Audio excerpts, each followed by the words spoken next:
ചെന്നൈയിലിപ്പോൾ ഭയങ്കര ചൂടുള്ള സമയം കേട്ടോ. അപ്പോൾ നിങ്ങൾക്ക് തോന്നും ചെന്നൈയിൽ അല്ലെങ്കിൽ എപ്പോഴും ചൂടാണല്ലോ എന്ന്. അങ്ങനെയല്ല. സാധാരണയുള്ള ചൂടിനേക്കാളും ഭയങ്കര തീ പോലെയാട്ടോ ഇപ്പോൾ വെയിൽ തെളിയുന്നത്. അത് നമുക്ക് പുറത്തിരിക്കാനും പറ്റത്തില്ല, അകത്തിരിക്കാനും പറ്റത്തില്ലാത്ത ഒരവസ്ഥയാണ്. അതിൻ്റെ ഇടയ്ക്ക് ഒരു മഴയൊക്കെ വന്ന് പെയ്തിട്ടുണ്ടായിരുന്നു. പക്ഷേ വലിയ പ്രയോജനമൊന്നും ഉണ്ടായില്ല. ചൂടിനൊരു കുറവുമില്ല കേട്ടോ. അങ്ങനെ വൈകിട്ട് നമ്മളിതേ ഷോപ്പിങ്ങിന് വേണ്ടിയിട്ട് വന്നതാണ്. ഇവിടെ എത്തിയപ്പോൾ ഞായറാഴ്ച ആയതുകൊണ്ടാണെന്ന് തോന്നുന്നു ഭയങ്കര തിരക്ക്. ഒരു 10-20 മിനിറ്റ് വെയിറ്റ് ചെയ്ത് കഴിഞ്ഞപ്പോഴാട്ടോ നമുക്ക് പാർക്ക് ചെയ്യാനായിട്ടുള്ള സ്ഥലം കിട്ടിയത്. നമ്മൾ വന്നത് ദേ ഇവിടെ ജയചന്ദ്രൻ ടെക്സ്റ്റൈൽസിലാണ്. എന്തിനാ വന്നതെന്ന് വെച്ചിട്ടുണ്ടെങ്കിൽ അടുത്ത ദിവസം നമുക്കൊരു കല്യാണമുണ്ട്. അപ്പോൾ അതിന് വേണ്ടിയിട്ടുള്ള ഗിഫ്റ്റ് വാങ്ങാനായിട്ട് വന്നതാട്ടോ. ഇവിടെ എന്താ വന്നതെന്ന് വെച്ചിട്ടുണ്ടെങ്കിൽ ഇവിടെ എ ടു സെഡ് എല്ലാ കാര്യങ്ങളും കിട്ടും. തുണിയാണെങ്കിലും ചെരുപ്പാണെങ്കിലും പാത്രങ്ങളാണെങ്കിലും ഫർണിച്ചർ ആണെങ്കിലും പച്ചക്കറി ആണെങ്കിലും എല്ലാ സംഭവങ്ങളും ഇവിടുത്തെ നിന്ന് കിട്ടും.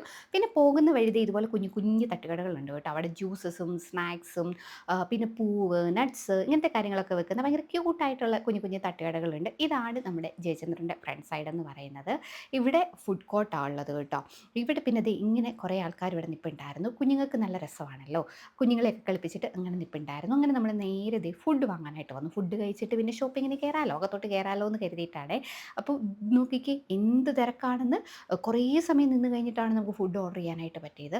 അത് കഴിഞ്ഞിട്ടുള്ള അടുത്ത ടാസ്ക് ഇരിക്കാനായിട്ടുള്ള സ്ഥലം കണ്ടുപിടിക്കുക എന്നുള്ളതായിരുന്നു കേട്ടോ. അങ്ങോട്ടും ഇങ്ങോട്ടും കുറേ നേരം നടന്നു. കുറേ നേരം കടന്നു കഴിഞ്ഞിട്ടാണ് നമുക്ക് സീറ്റ് കിട്ടിയത്. ഇതാണ് നമ്മൾ വാങ്ങിയത്.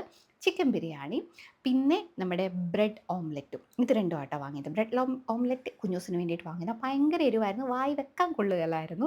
എന്നിട്ട് ദേ അകത്തേക്ക് വന്നു. ഈ ചുരിദാർ ആട്ടോ എടുത്തത്. ചുരിദാർ എടുത്തു, ബില്ല് ചെയ്തു. പിന്നെ നമുക്കൊരു ചെരുപ്പും കൂടി വാങ്ങണമായിരുന്നു. അപ്പം അത് വാങ്ങാനായിട്ട് നമ്മൾ പോയി. കുഞ്ഞൂസിന് വേണ്ടിയിട്ട് ഒരു ഷൂവും കൂടെ വാങ്ങി.